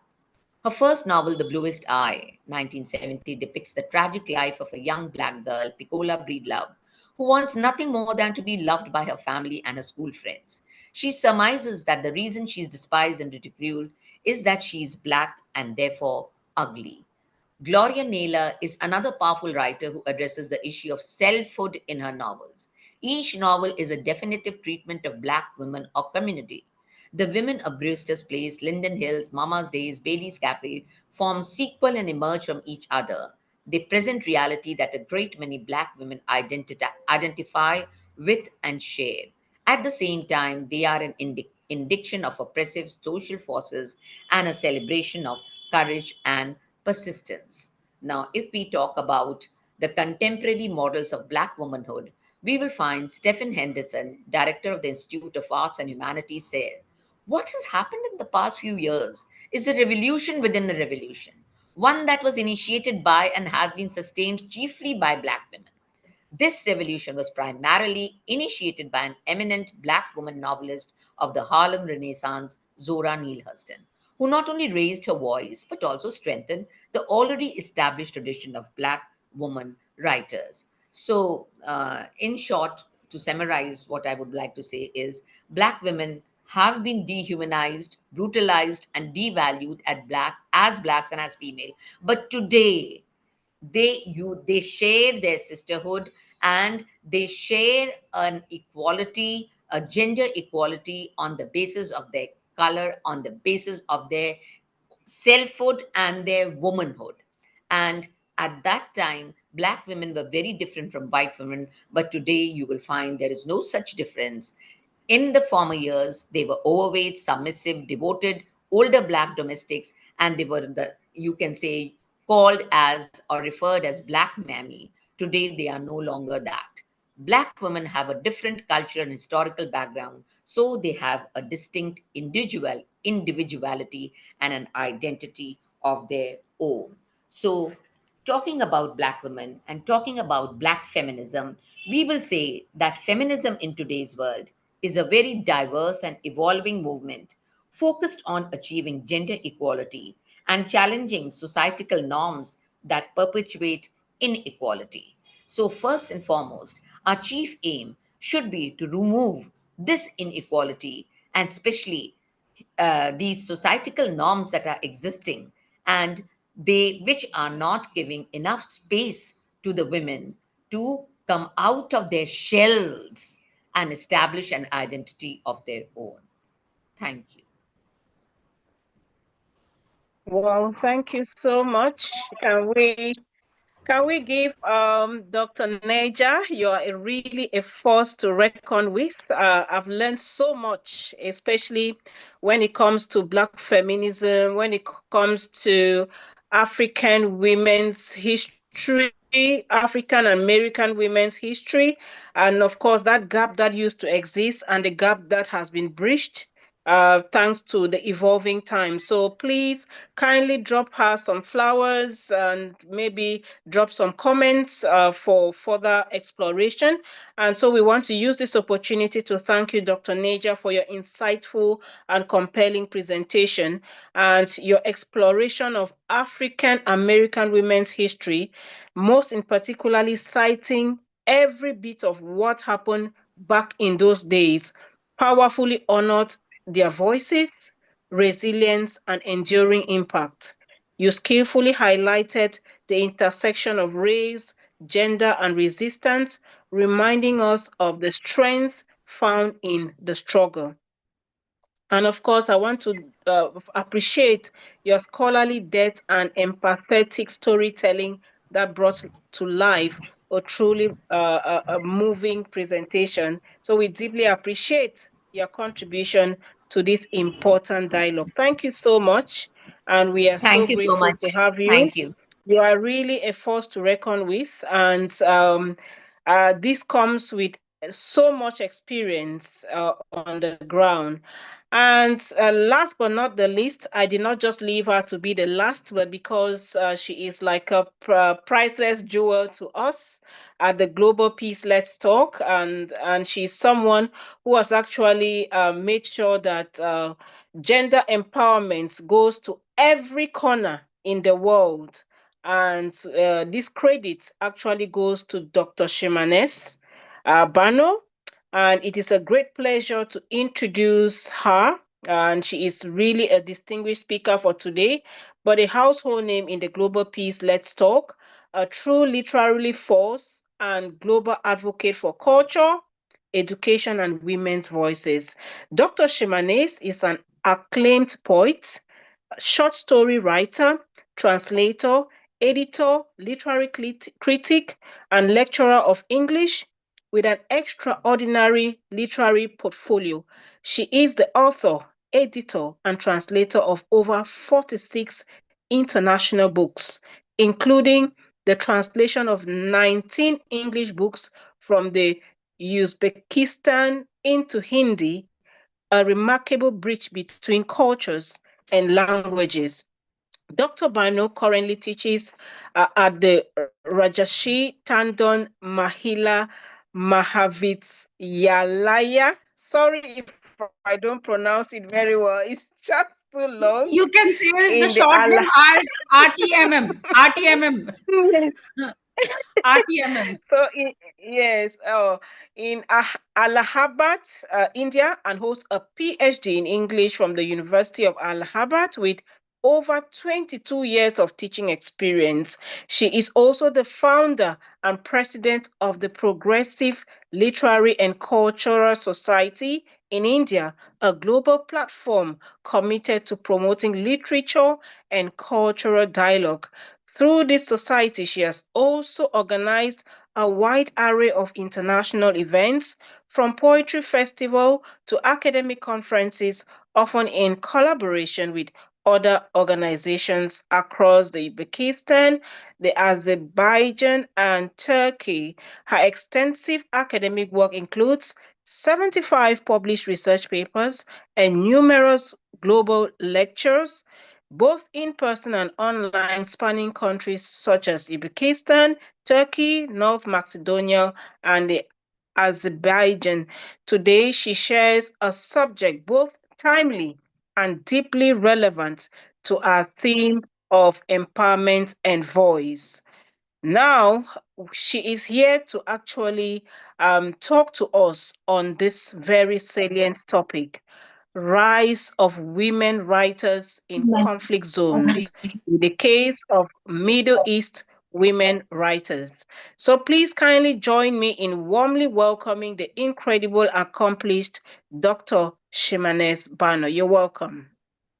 Thank you, everyone. So let me start my presentation.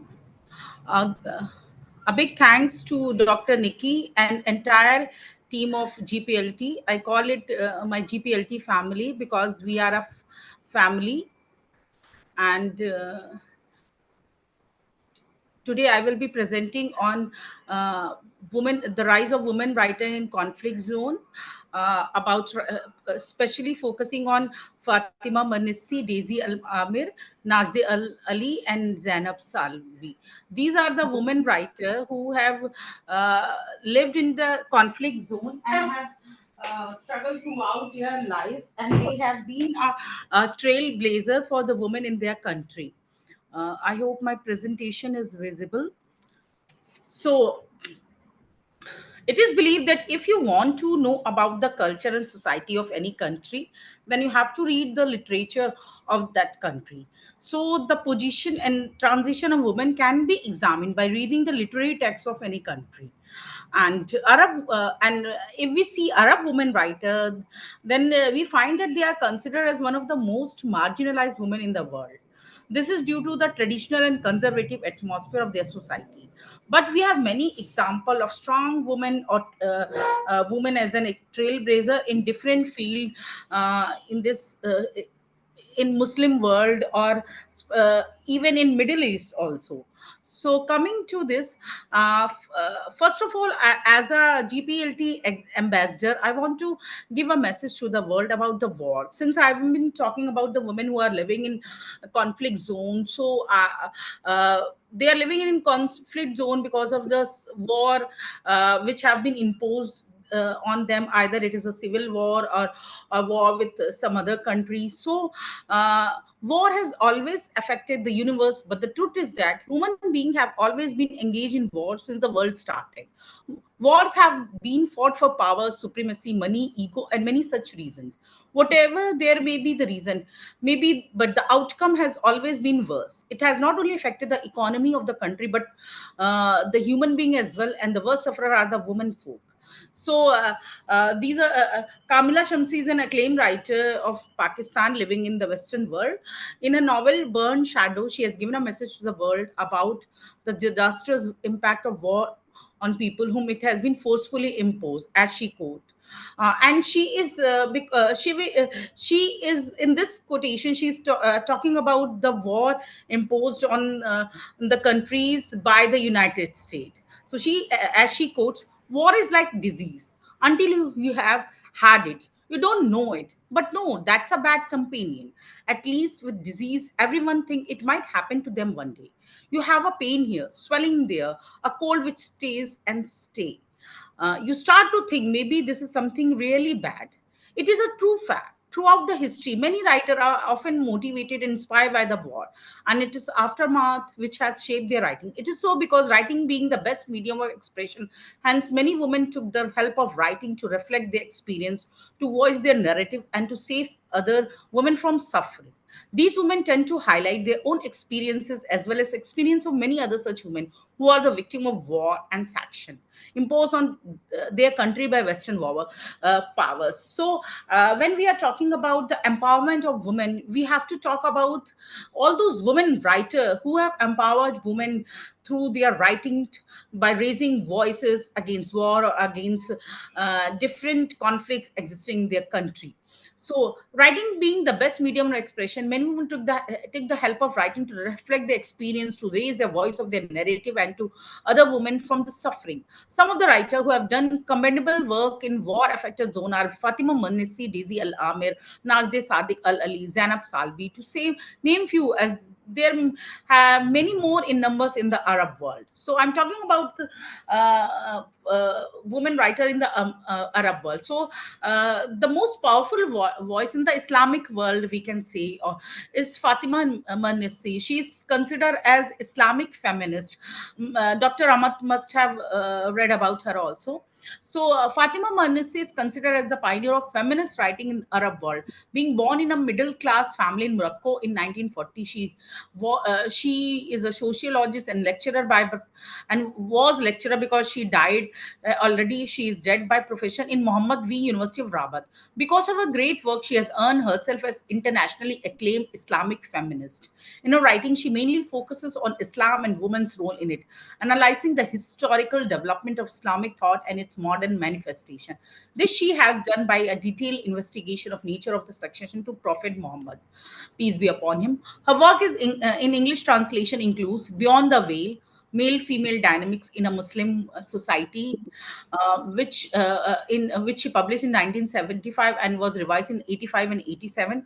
Dream of Trespass, Tale of a Harem Girlhood, 1995. The Veil Elite, a feminist interpretation of Islam, 1992, and The Forgotten Queen of Islam, 1993, Women Rebellions and Islamic Memory, 1993, The Harem Within, which was retitled as Dream of Trespass, Tale of a Harem Girlhood, 1994, Scheherazade Goes West, 2001, Islam and Democracy, Fear of the Modern World, 2002, Doing Daily Battle, Interview with Moroccan Women, translated by Mary Jo Lakeland, 1988. So, when we talk about beyond the veil, male-female dynamic in a Muslim society, Manisi agreed that Islam has given many rights to women. This can be easily comprehended by so many female who are establishing themselves in various sectors in Arab society as show anchor, films and video stars in more than 500 plus Arab satellite channel who was running around the globe in the 21st century, which is an age of digitalization. She believed in the theory that Islam does not subjugate women, rather it celebrates female power.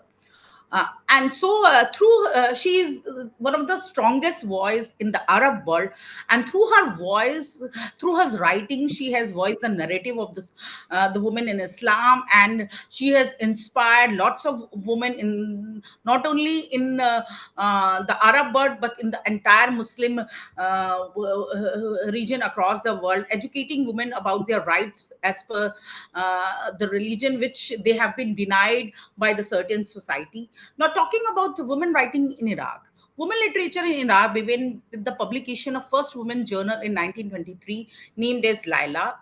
But it was published for 2 years by Iraqi journalist Paulina Hassan in Gram 1983 as she returned to Palestine. Being the daughter of an Iraqi father from Mosul and Palestinian mother, she decided to serve Palestinian people as a nurse. Being an active member of First Women Organization, the Arab Women Awakening Club, led by Asma Jahawi, Jamil Al Jahawi sister, she worked for the upliftment of the Iraqi women. Iraqi women fiction writer followed the same pattern as Iraqi men writer, but their tales were didactic and based on social moral values, which were not common among men writer. So there were different stories, and they lacked creativity of character like the fictional story. These women writers imbibe in their story a sense of national and social consciousness, and their works were a reflection of the politics of the time. Now coming to Iraqi woman writer, Daisy Al-Amir.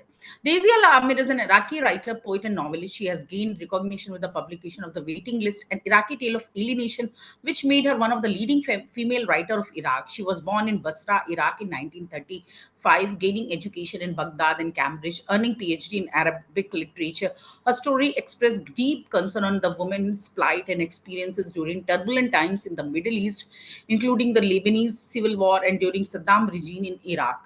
She has authored various books which include Secularism and the State in the Middle East, The Egyptian Women Movement 2000, New Approaches to Migration 2002, Iraqi Women Untold Stories from 1948 to the present 2007.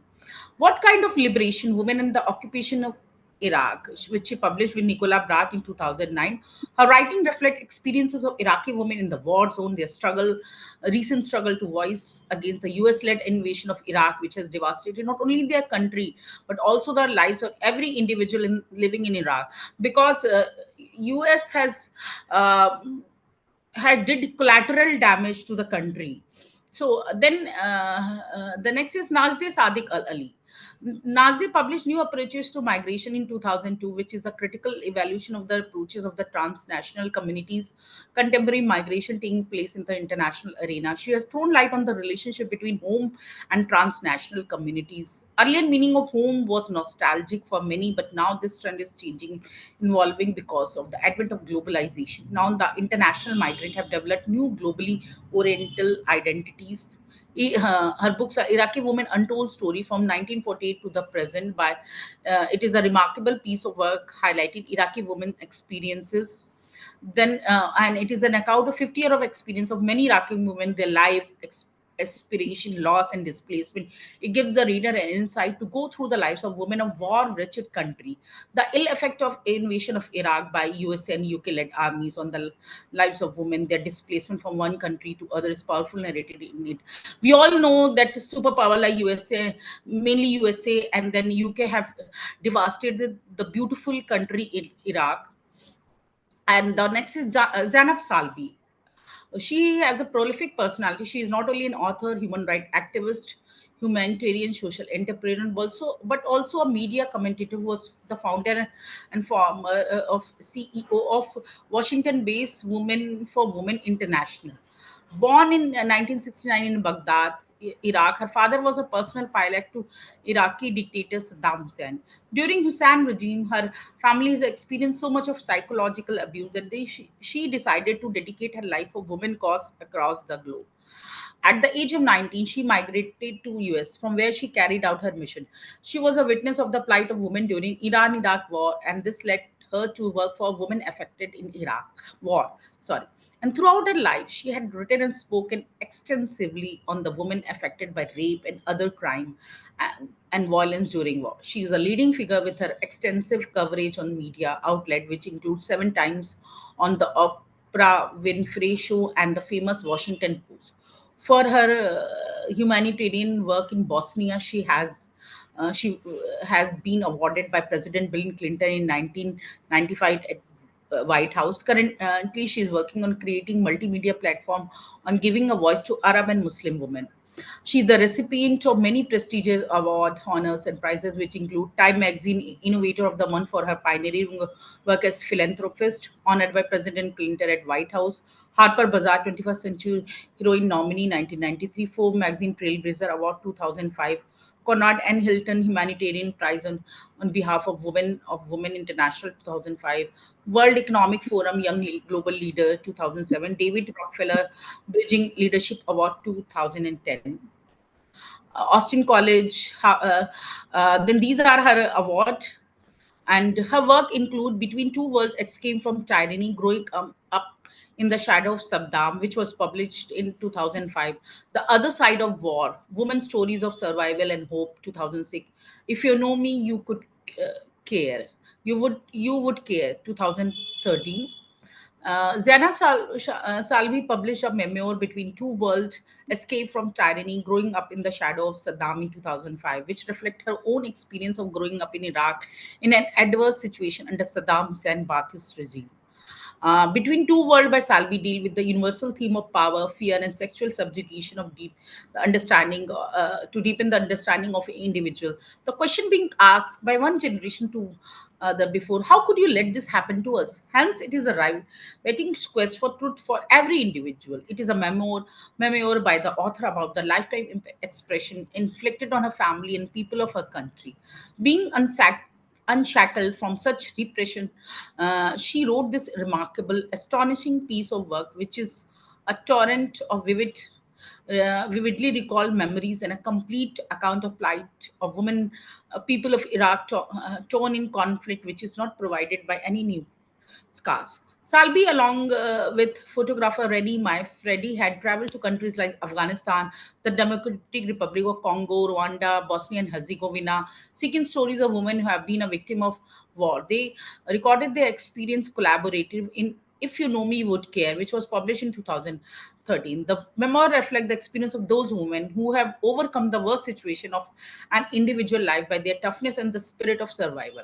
The message given by the author to the reader is very meaningful and inspiration, giving an insight to understand one's own life and be thankful to all that what life has given to us, and also to understand more what life has given others, and seek out more way to help these women survivor of war. Her organization, Women for Women International, is doing a remarkable and wonderful job for helping such people anywhere around the world, which is indeed amazing to know. In the same way, her book is an amazing account of these details, which will definitely motivate others to be a part of such noble deed. Now, in conclusion, see, there have many countries which are in conflict, but I've taken three writer of Iraq, and and also one of the most inspiring personality of Islamic world, that is Fatima Mernissi. So this Fatima Mernissi, Daisy Al Amir, Nazdi Sadiq Al-Ali, and Zainab Salvi are role model for women, not only in their country but around the world. They are trailblazer and architect for peace, and who have survived again all odds and adverse situations.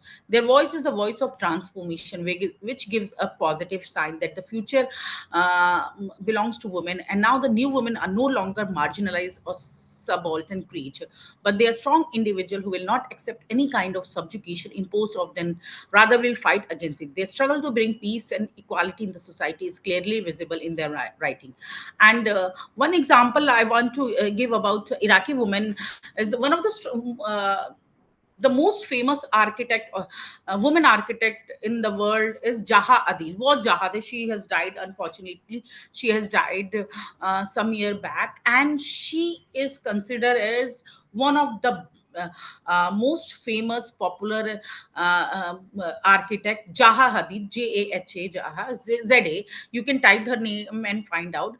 And she also belonged to Iraq. So Iraq has also given with some very strong women around the world. And we don't know much about Iraq because it has been in the conflict since a long time, and but there are women who are still working in different fields. They're very strong women, like some year back the mayor of Baghdad was a female. So there are many strong women in Iraq. So in today's presentation I have talked about the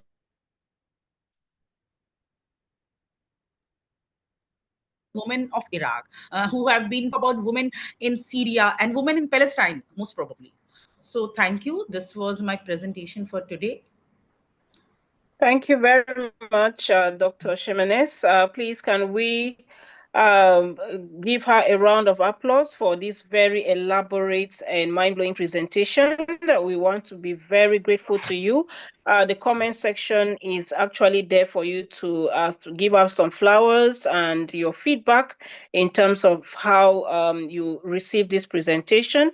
I already see a lot of people dropping their comments, which of course is highly received and noted. So thank you, Dr. Ximenes, for your enlightening and timely presentation and your exploration of Middle Eastern women writers in conflict zones highlighted the transformative power of the written word amidst adversity. You brought to light voices often silenced, showing how literature becomes a form of resistance and resilience. And then, of course, healing. We truly appreciate your scholarly insight and dedication to amplifying these powerful narratives, which, of course, can never be undermined because history will always take us back to those who went through those very aching experiences, grew from them, and made the evolving change that we are seeing today. And we move on. Thank you to all our incredible speakers for your powerful insights and thought-provoking presentations. We've actually heard stories of strength, seen examples of resilience, and explored the many dimensions of women empowerment across culture, disciplines, and lived experiences. Now it will be a pleasure for me to actually read your reflections and reactions, especially in the comment section. And this is now a moment where I will definitely go into the comment section to read your comments, thoughts, and questions shared throughout the event, whether it is a message of a takeaway resonated with you or a call to action. Your voices are a part of this dialogue. And so I'll definitely go into this section right away. And while we prepare to have Dr. Nikki, it's been a full 2 hours of conversation, which of course we want to applaud so many who have joined us today to really add their voices to the conversation. So I would definitely start with that of Sylvester, who said climate change, reacting to the first presentation, who says climate change is having dangerous impacts on nature and people in every region of our world, undermining our health, our food and security, our water supply, and above all, climate change undermines nature on which we rely to survive and thrive. What is more frustrating Alexa, is that what time is it in London? Please, can we help ourselves to mute our microphones? Thank you. And Sylvester says, what is more frustrating is that those who have emitted the least amount of greenhouse games are paying the heaviest price. And of course, Berry says, Miss Eunice, you are thank you very much for the realities you have highlighted faced by rural women, a very informative presentation. And we move again to Dr. Mugisho, who says today's topics has highlighted different contexts of women in different corners of the world, which of course is really well received. And Sylvester says, what makes women feel empowered today? That's a good question, like a food for thought for everyone. And Sauda says the topics are so inspiring. Women can do it better. Thank you very much, Sauda. And of course, we have someone with a Samsung who says, okay, who of course is appreciating today's presentation from one of the speakers. Thaibat says, women of today are gradually taking on the adage that train a woman and you have trained a nation. Women are ruling in more professions today. I love this topic. And of course, we go to Sauda, who says it's not easy to most women to share personal experiences, from concepts to living experiences. And thank God our speakers have actually, most of them actually use lived in experiences to pass on key messages to us. Dr. Mugisho, reacting to Dr. Ramat, says, I used to think Islamic women are very subjugated. Since I have been working with some Islamic women, I fully understood that women are empowered in Islam, and that it is men individually who abuse their women, but it is not their religion. Thank you for that insightful one there, Dr. Mugisho.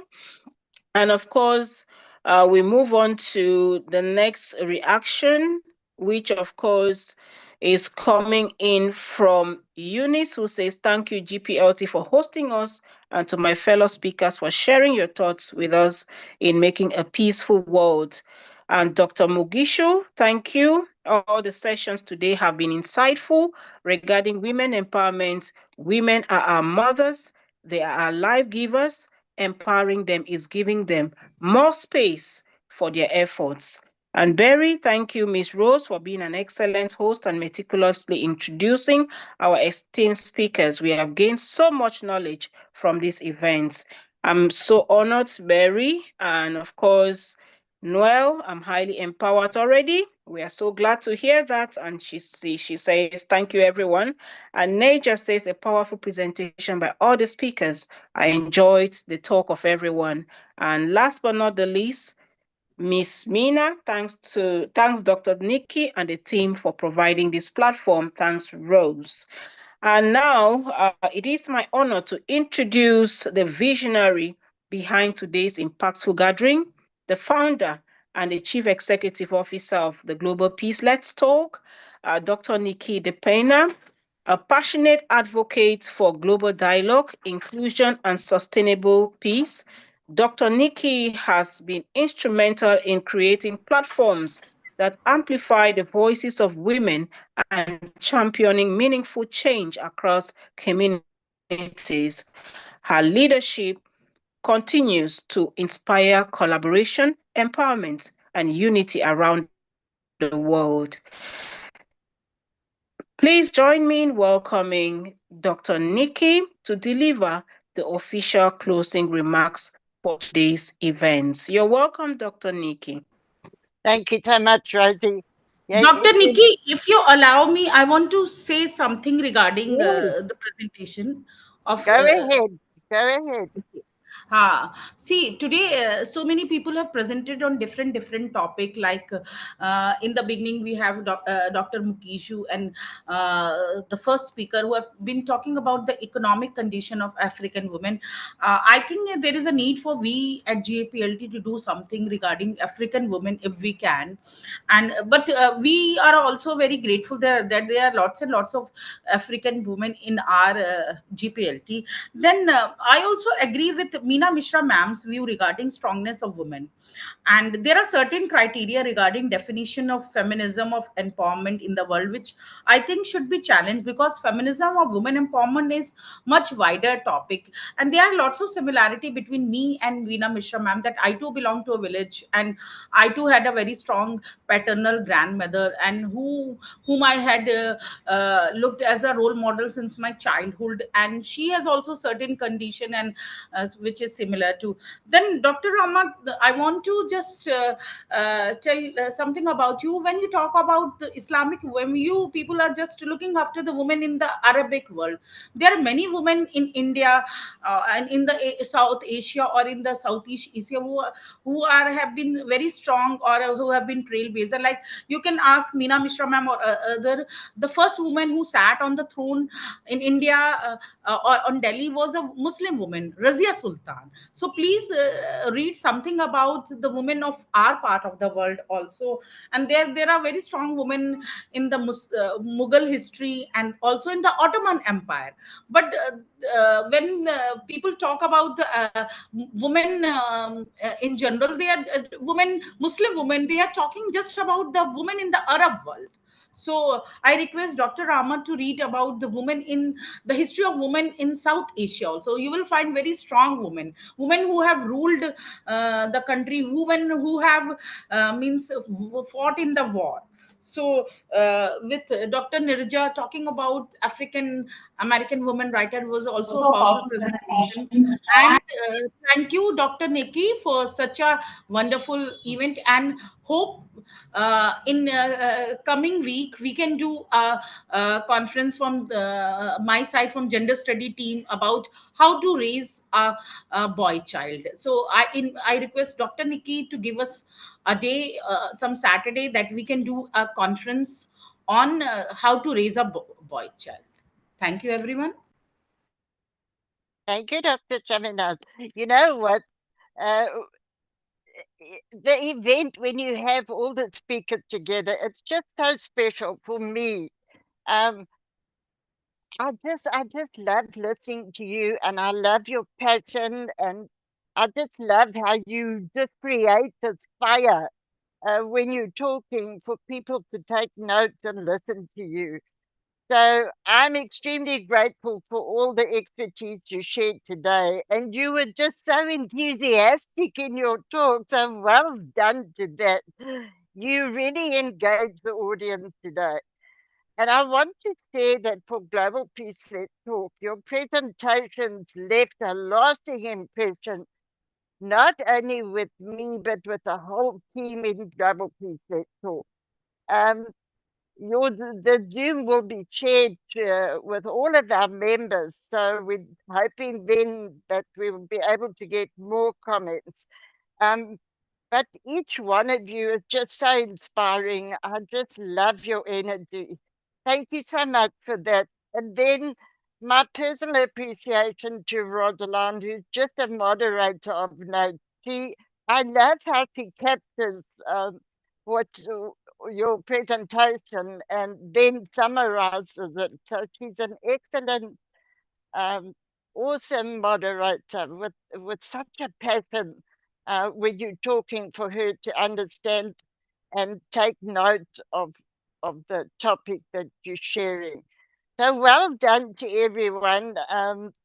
You know, and this is the truth now, that Global Peace Let's Talk really, absolutely and honestly has the most incredible people in our family. And each one of you, every time you do a talk, you stamp that. And then it gives me the strength and energy to carry on with Global Peace Let's Talk. It's the people in Global Peace that are making it such a success. And you are the people, our speakers, and we absolutely love you.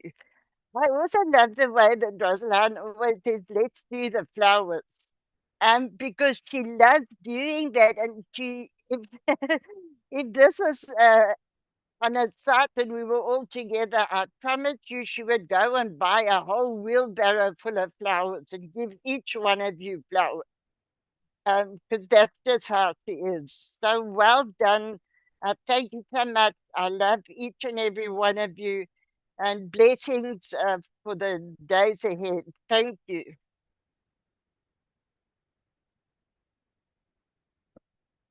Thank you, Dr. Nikki. Thank you, Thank everyone. you.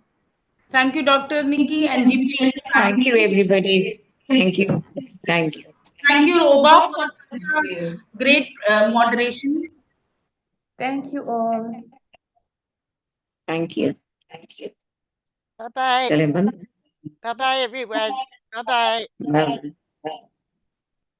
Bye-bye. Thank you. Bye-bye. Thank you. तो हिंदी में बोला मैंने